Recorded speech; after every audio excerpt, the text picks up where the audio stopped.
Oh my God, hello again. Welcome. I am an idiot. I am so bad at everything. But to make up for it, we are joined on the DCHL Outsider for the second time. First time recorded with Melanie Makstein, the Mel, the myth, the legend. Mel, give me a quick little intro here.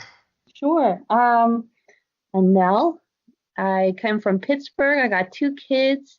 I went, I started hockey at 14. So I never skated before I was 14 and I jumped right into hockey. Started with the girls program in Pittsburgh and went on to play club level at Penn State Women's. Loved it there. Learned a lot from the great coaches. Did hockey camps in the summer, conditioning. Came back each year a stronger player. And then I graduated, came looking for more ice, but found the DCHL. So, who got you into the league? What teams have you played on? What team do you currently play on?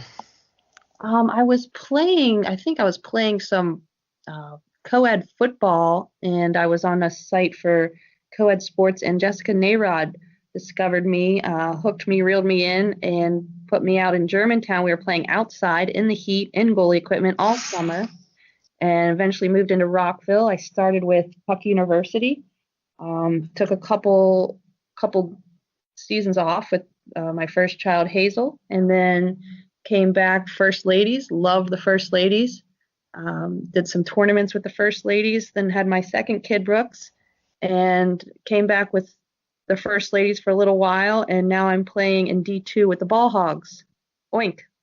So, you are captain of the Ball Hogs. You are currently the only undefeated team in the D2 division here.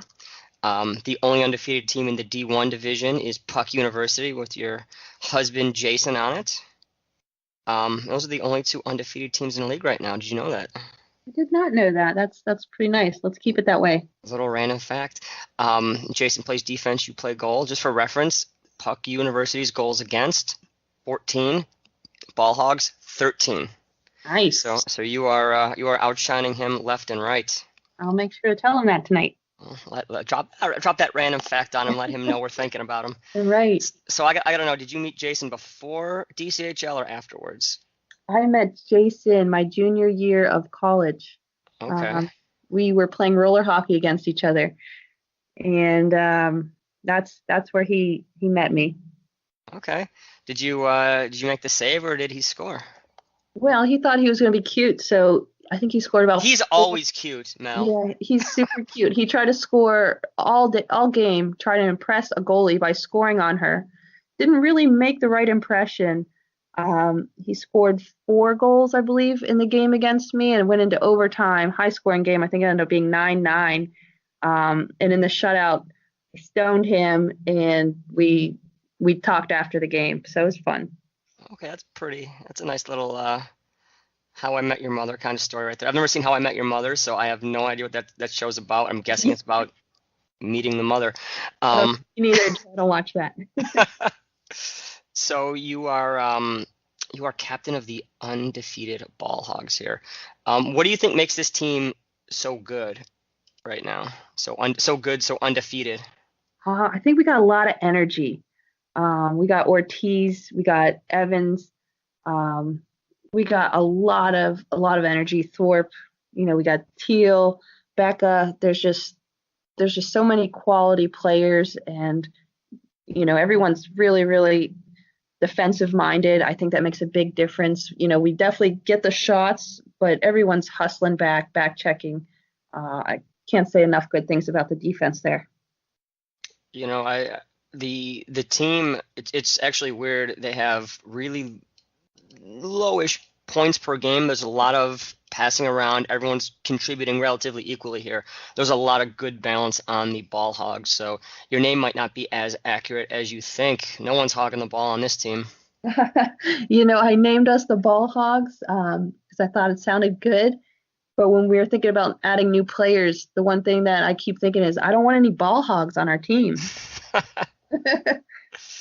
So Mel, you got two kids, raising three children. Jason, very immature for his age, just saying. You have two dogs, a partridge in a pear tree. How do you find the time to do anything, to play hockey, to talk to the outsider, to do all the awesome things that you do? I just ignore the laundry and I ignore the dishes, Joe.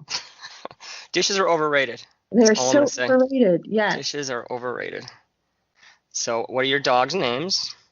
We have Rogue. She is named after the X-Men character. And we have Star, which was a new addition, a 9-month-old Mastiff Pit Bull something something mix. She's gigantic. And she's named Star because she has a giant star on her neck. And her middle name is Banana because my 3-year-old said so. That's a pretty sweet middle name. What's your middle name, Mel? Beth, nothing exciting. Mel Beth. Okay. You ever screamed Melanie Beth by your Hmm. parents? Melanie Beth, get over here. You know, Melanie Beth, make that glove safe. yeah, maybe once or twice. Okay. It doesn't flow. It's not as scary. It's Melanie makes it pretty, you can't yell Melanie and be mad. My mom could beg to differ. All right, so let's kick it up a notch here, Mel. Let's bring it. I'm gonna go rapid fire some questions here, all right? All right. I want you to go boom, ready. Quick, first thing comes in your head, all right? Okay. All right, ready, set, go. What is your favorite Halloween candy? Let's go Twix. Twix. What's your favorite season? Winter. Favorite holiday? Halloween. Good. What is your favorite hockey team to watch that's not Ball Hogs or Capitals or Penguins? I really like watching Puck U. I try to catch their games when it's streamed. Okay. Would you ever be a streaming commentator or special guest? I would love to. All right. Well, if you find those precious minutes, we'll make it work. All right. Um, if given the choice, would you want to play on Jason's team or no? No. Who has the best shot in DCHL? Oh man. I gotta go Sean Miller. Sean Miller. Okay. Who is the one player that you would love to be your defender? Let me say Emily Summers. Emily Summers. Okay. It's a very popular answer, I'm guessing. Okay, yeah. I don't know. I don't think I've ever asked anyone else that question. I don't really talk to goalies that often, but Emily Summers is a fan favorite. Oh yeah, she's like a wall. Yeah. Who do you like playing against that makes you a better player? I'm gonna go with Sean Fastminder. I think his shot is very underrated. Maybe it is. I don't know. Everyone might be talking about. I think his shot is phenomenal. It's fun. I never know where it's gonna go. It's a great game every time. Hopefully it goes up and over the net, right? Yeah, hopefully, if I see it. What is your favorite cartoon to watch, and what was your favorite cartoon to watch as a kid? Oh man, right now I'm not watching enough cartoons. What ones are you watching because of the kids? I'm watching so much stuff from the kids. She's watching Spirit. It's about a wild horse that is running free, and they don't catch it. They just kind of let it come into the barn when it wants. It's probably not really ever happening, but Spirit is a great show. Back in the day, is all I watched is cartoons. I think the TV basically raised me, Joe. Okay. But I watched a lot of Simpsons, a lot of Angry Beavers, Doug, Ren and Stimpy, comedy. So Nicktoons, not on Nicktoons. Nicktoons and Powerpuff Girls was a Cartoon Network. Do you identify most with Blossom, Bubbles, or Buttercup? Ooh, I'm gonna say Buttercup. Buttercup, okay. It's not bad right there. What was the last thing you ate? Had cornbread and chili for dinner. It's delicious. Not bad, not bad. What's your favorite dessert? Ooh. Creme brulee. Okay. Follow-up question. What is creme brulee? Oh, it's like I think it's French. It's like a little pudding that they crisp on top with a blowtorch, and it's amazing. Blowtorches for dessert sound pretty sweet. You got to try that. Whew, I do like playing with fire. I do not endorse or condone anyone playing with fire. Okay. Special disclaimer right there. Yeah. That's CYA. That's what happens. I don't think before I speak. All right, so one last question right now. for the quick little rapid fire round. Um, if you were to, get some babysitting for the kids or anything like that, would you be interested in going to travel tournaments again? I do not let my kids go to babysitters. I'm super controlling. But once they're a little older and I can bring them with me, I think Hazel's the right age. Brooksy, maybe another year. Okay, I think he'll be able to hang. awesome. Do you have any nets or anything set around the house for them? Oh my gosh, yes. We play hockey from about 10 minutes after we wake up until we pass out here. No lie, no lie. 10 minutes after we wake up, I am handed a stick and we find a ball every day. It's the kids, not even me. So do you think Hazel and Brooks are gonna be more like Jason or more like you? Right now, they both want to be goalies, and Okay. I'm just going to let it slide. However they want to play, as long as it's hockey, I'm not going to have any negative things to say about it. Okay. Would you let your kids play any other sports, and if so, what?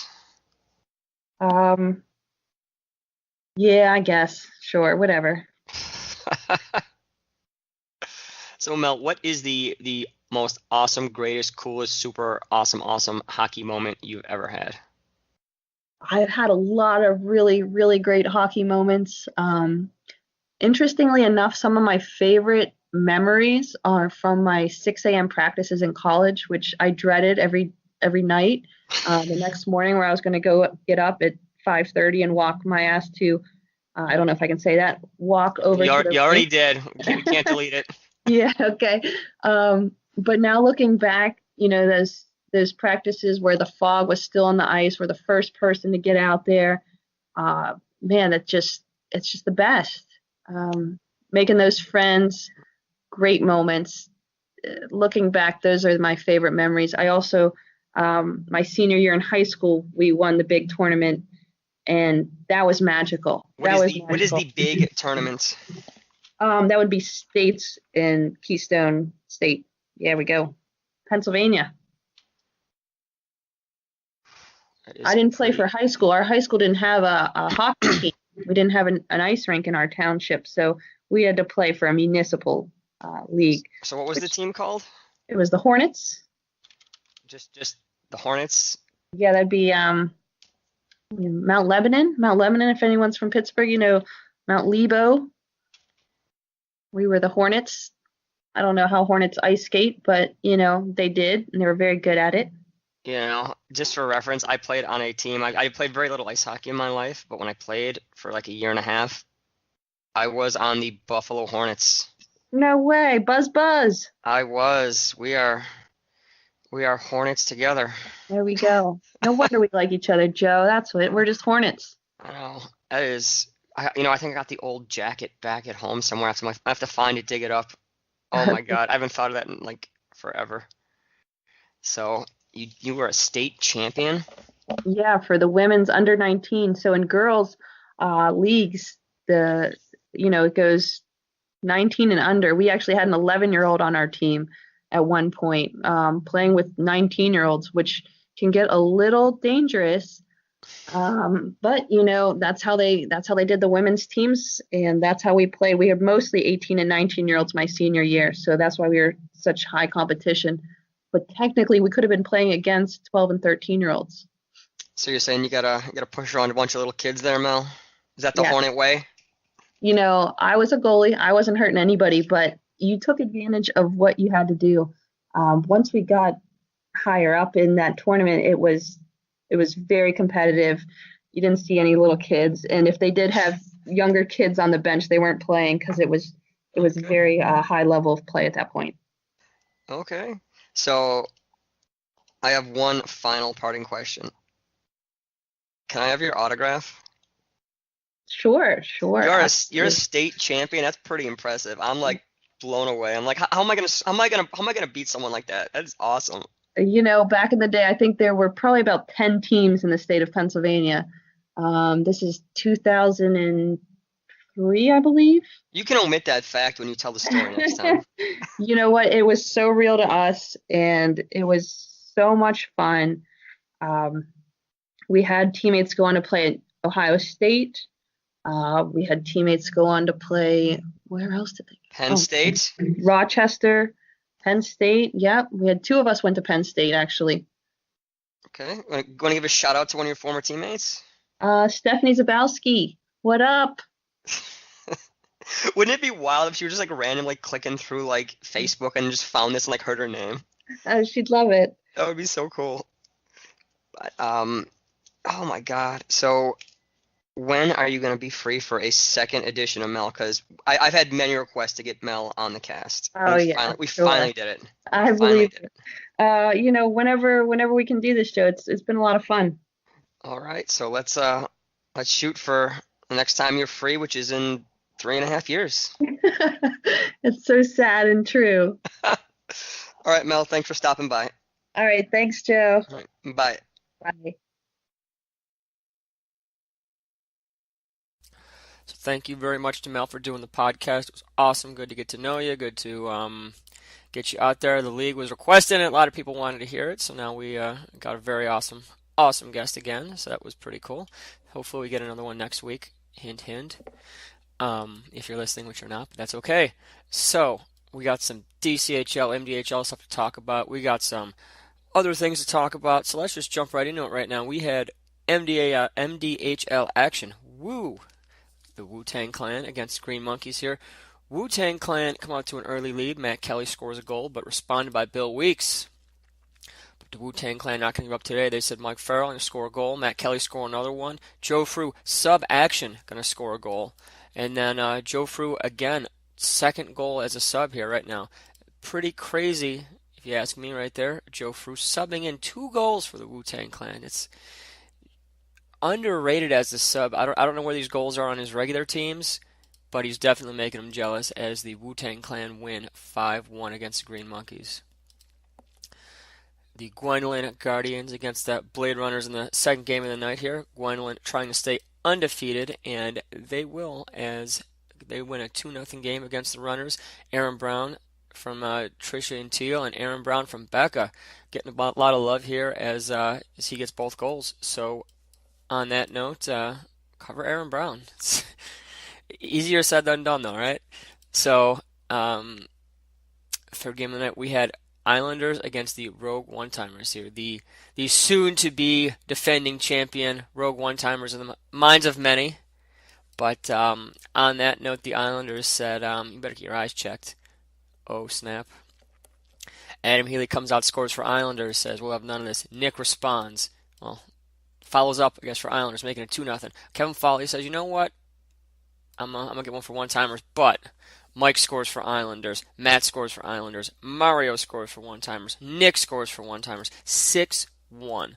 Okay, whoever said the One-Timers were champs already, they gotta be quiet right now. I mean, they had some good wins. Rogue One-Timers looking like a good team.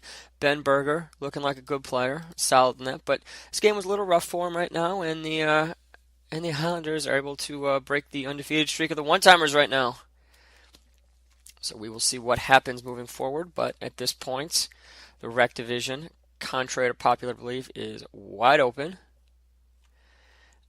Speaking of the Rec Division here, we had Lucky Pucks against the Mafia here. Shoutouts to Claude Williams for doing some awesome streaming on Wednesday. I think he's going to do some more streaming again.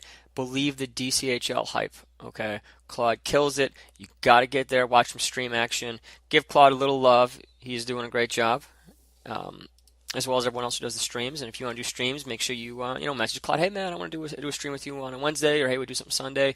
Let someone know because we'll definitely facilitate and make sure you get to do some awesome streaming action like the rest of us. So Austin Keach gets the first goal of the game here for Puck Mafia, but after that we get some Lucky Pucks action right there. We got Kyle scores, Steve scores, Mike Burdett scores, Mike Campos scores, and Steve scores again here. We got a 5-1 game right there.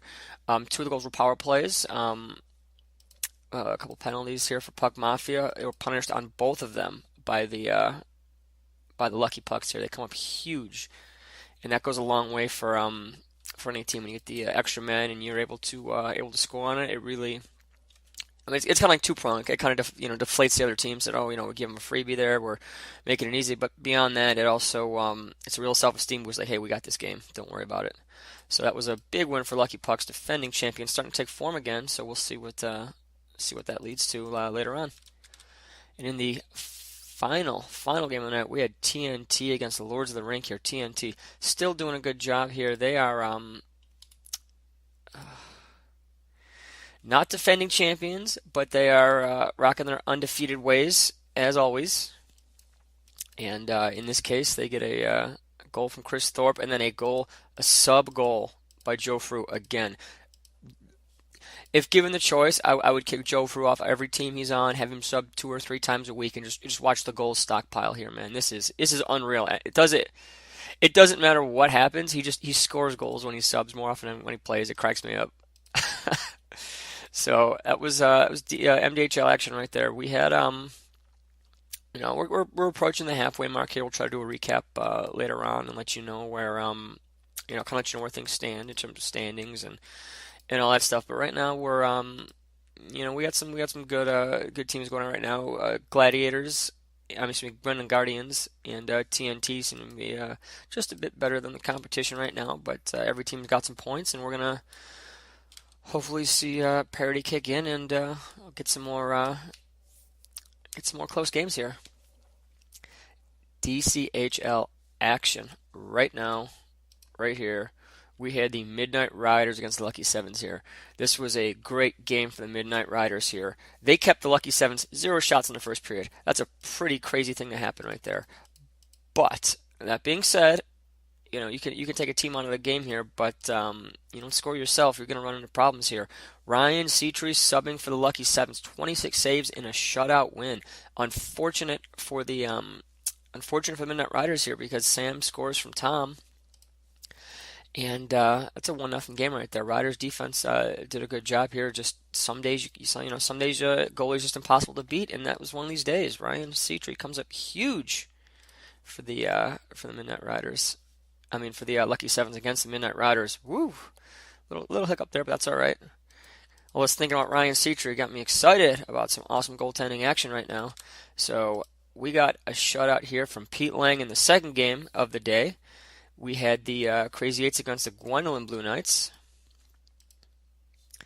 We had goals from Aaron. Oh, this was a hashtag specialty right here. We had goals from Aaron Brown, Sam Brinker, and Alec Marks, and we had a penalty by Ben Berger. All the youngins getting some work in one way or the other right there. That's a 3-0 win for Crazy Eights, who are looking strong as they looking strong as they're doing their thing this season. But that's okay. The D4 division, ups and downs, this and that. You're never really sure. That being said, the Crazy Eights, not defending champions last season, didn't make it to the finals, so maybe they're starting to kind of figure out what's going on in D4 here, ready for the move up, and finally starting to figure it out. So I wouldn't hit the panic button here. The High Rollers looking good. First Ladies in Gwendolyn still looking to try to figure out their identity. They're doing all right, though. It's going to be an interesting D4 season. Games might not be as close as they have in the past, but you never know. We'll see what happens. So speaking of the Stick Magnets and the Gwendolyn Gladiators here, they scored off in this game. Nick Franzen scores a goal from Chic for the Gladiators right there to make it a 1-0 game, but Jason Boyd from Anna makes it 1-1 for the Stick Magnets goal there. Matt Kelly, calling his name a lot recently, scored for the Gladiators, scoring for no, it's a different Matt Kelly. I'm an idiot. Oh my god. Yes, there's Matt Kelly for Gwendolyn, and then there's Matt Kelly for the Wu-Tang Clan. And this is Matt Kelly for Gwendolyn, not the Wu-Tang Clan. So there we go. Mistakes galore here. Crazy. That being said, Chris Winkler responds for Stick Magnets, making it 2-2. Andrew Grant scores, followed by Derek Holland, submit assist on both of those goals. And we got a 4-2 game for the Stick Magnets, who are defending runners-up in the D4 division. We'll see what happens there. But goals by Derek Holland, the one, the only podcast guest that we'd love to shout. He's been on the cast. He's been scoring a lot of goals. That's all I'm going to say. You can do the math. You can do the implications. And as I was just spotting on the outsider for you. So Zambroni's IPA. Oh my gosh, we had a hell of a game here. The new look IPA gets a goal. Jonathan Cintron from Boom Essick, 1-0 IPA in the first, but Andrew Marshall comes up unassisted, makes it 1-1. Second period, whole lot of nothing, penalty here and there, not a big deal. But AJ for IPA comes up big, making it 2-1 in the third period. Lisa scores for Zambronis to make it 2-2 though. However, final minute, about 55 seconds left. Holler at your boy, the Lackawanna. I was going to call him like I don't know, I need a nickname for him. Jonathan Cintron, Lackawanna, New York. Shoutouts. Unassisted goal with about 55 seconds left to make it a 3-2 game as the IPA sneak right past the Zambronis right there. 2 goals for Cintron, showing why he's a top-tier talent. Huge pickup for IPA right now as they get a win against the Zambronis. D3 division looking pretty interesting right now. No team is hands down above the others right now. I mean, Arabian Nights looking pretty good, Goonies looking good, Sting. I mean, all the teams they're kind of lying in the weeds right now. Zambroni's still trying to figure it out, but they've got a lot of talent. They've lost, was it like 2 of their games by 1 goal. I know one of their goals was by 2. So I mean, they're close. They're just so close. All I need is one little bit more to push them over the edge, and we'll see what happens there. We had First Ladies Eleanor against the Flying Hellfish in the 2:45 game, in that awesome 2:45 kind of middle of the day, what you doing kind of game. First Ladies get some sub action by Trisha Taylor, who scores the first goal from Diane. Casey scores the next goal from Meg and Trisha. Trisha's going to say, you set me up with a goal, I'll hook you guys up. First Ladies 2-0. Emily Wack from Vic making it 3-0 First Ladies here, and that's the score, and that's how it's going to end right there. Big win for First Ladies. They definitely needed it there, trying to right the ship, and we'll see what happens with that team. Goonies against the All Blacks here. Goonies get goals by Austin, Rachel, and Austin. First period, second period. All Blacks get a power play goal. Allison Cheatham cashing in from downtown from across the pond. Happy birthday, Allison, doing her thing. Scoring goals. Awesome on her part. But ultimately, the All Blacks will fall 4-1 to the Goonies. The Goon Squad in the house. And Aryan gets an empty net. I don't want to really announce empty net goals, but we'll give Aryan a little bit of love right there.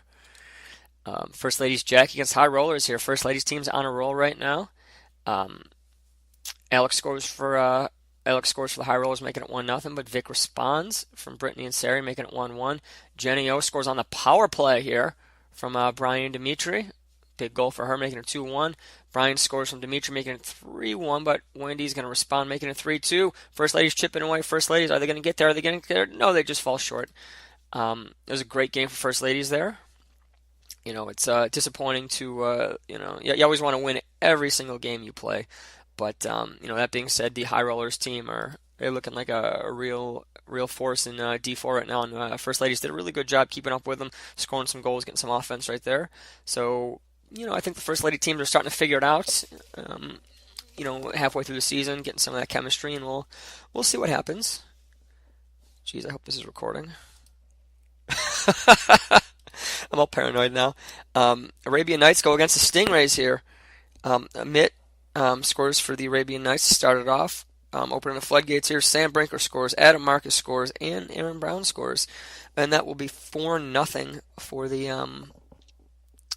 4-0 for the Arabian Nights. This was a good game for Arabian Nights, holding their own. Stingrays a little short benched, so that'll have a little bit of an impact, but that being said, good game all around. We had Funk Masters against Gorilla Gang here. Funk Masters, we got 3 assists from Meg this game. Meg Noy is doing a really good job holding the ball, carrying it, controlling it, looking for passes, shooting at the right times. Definitely becoming a top-tier superstar. And she is someone you got to watch out for because she is improving every week. Shout-outs to Meg. I'm not saying that because I'm afraid of her and she would beat me up, but that might have a little impact.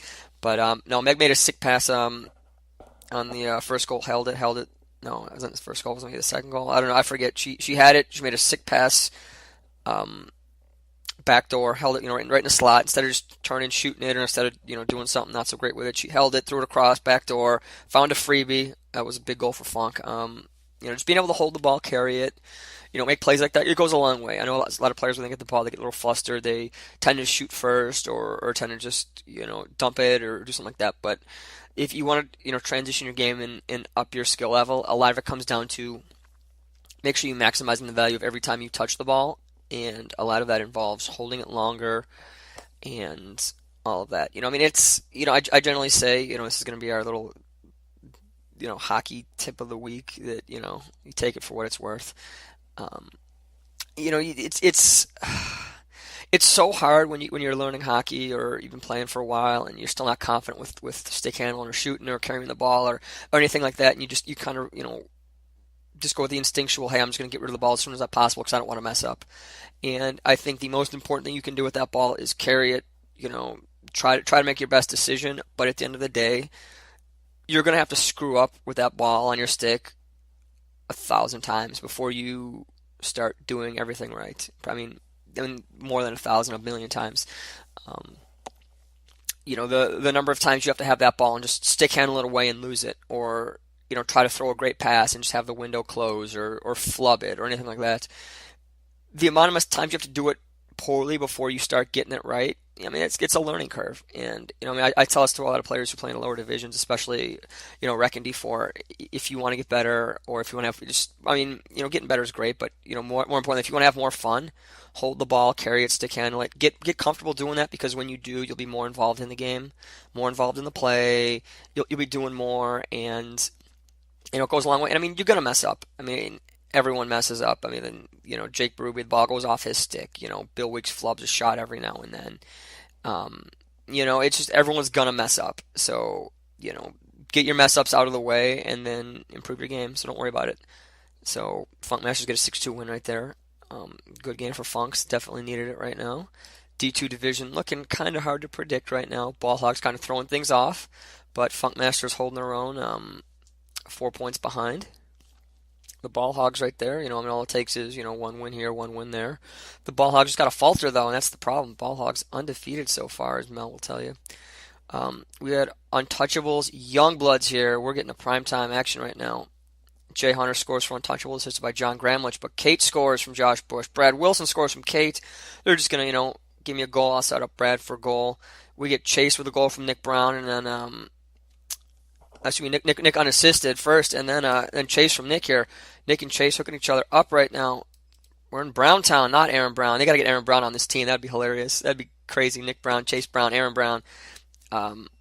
Semi no relation, but rough game for the Untouchables to start. First 2 periods here, they've been struggling the first couple periods, but that's all right because John Gramlich start off the 3rd period. Goal from Adam Goldberg.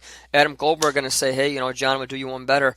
Assist by Joe Shea and Jay Hunter make it 4-3. We're getting down to the final seconds here. Adam Goldberg is going to score with an extra attacker here, making it 4-4. Untouchables get the ball back in the remaining seconds. Adam Goldberg slap shot off the crossbar, heartbreaking, but it's a 4-4 tie here. Untouchables Youngbloods can't be too disappointed about that game. Awesome hockey. Wish it were streamed. Hey, maybe you want to stream it next time? Let us know. But very close. Relatively. 4-4, low scoring game for D2, but that's okay. Great game all around, though. You love ties, love action like that. Speaking of ties, speaking of action like that, we had Mercury Rising Puck University here. Adam Goldberg, hot from last game, scores from Lindsay and AJ, making it 1-0 Mercury Rising. But Sean Miller, we got Miller time here in the house, assisted by Paul Steinitz and Josh Lerner, making it 1-1 right there in the 3rd period. But you know what? Not many goals today. This was a low scoring endeavor by two strong teams right there. Great hockey though. Aubrey and Jason Stelter, only let in 1 goal each here. Great game. D1 action, D1's so good. D1's really good right there.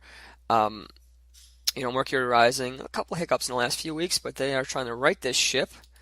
But Puck University will remain undefeated right there, and that is their first tie of the season. Final game of the night, we had a primetime matchup here. Shoutouts to Stream and Claude Williams, I believe, again. We had the Goldsteins against the Redcoats here. Redcoats, scouring the waiver wire, looking for another spark here, trying to get this season, right this ship. They find Tyler Midwinter, new acquisition for the Redcoats here. It's a player who will go a long way for the team and definitely help them in their push for the DCHL D1 championship here. And he strikes early for the Redcoats. Tyler Midwinter, assisted by Austin and Amit, starting out the score in 1-0, but Keith Ingram's going to do his thing, assisted by Chris Thorpe, making it 1-1. Austin's going to score for Redcoats, assisted by Amit. Amit's going to score, assisted by Tyler here. Redcoats develop some chemistry here. Austin and Amit, they're online right now, so you got to be afraid. You know who you got to be afraid of is Keith Ingram, scoring again for the Goldsteins, making it 3-2. Goldstein's going to claw back here, assisted by Abdul. Boris is going to throw one in the net, making it 3-3. Boris with a nice shot. And Keith's doing his thing, scoring again. It's a hat trick for Keith, assisted by Chris Thorpe. Tyler, assisted by Joe Shea, making it 4-4. Keith is going to score again for the Goldsteins. Isn't he tired of this? That's 4 goals for him on the day. Maybe you should slow down, Keith. We don't need you to score all your goals against the Redcoats. Save them for another team. Redcoats would appreciate that. But Austin Henley comes up huge with a big goal, making it 5-5 here. Great action. And the game ends 5-5 tie. I think the Goldstein's looking great. Redcoats looking like they can compete at the top level now, so we're going to see what happens here. A lot going on. Hopefully we try something out next week. Maybe we'll the new ratings were released. The new salary caps are going to be released. A lot going on there. Midweek kind of thing for MDHL, DCHL's. Still right around the middle of the season. Maybe we'll try to get a guest on here to talk about the changes to the caps, changes to ratings.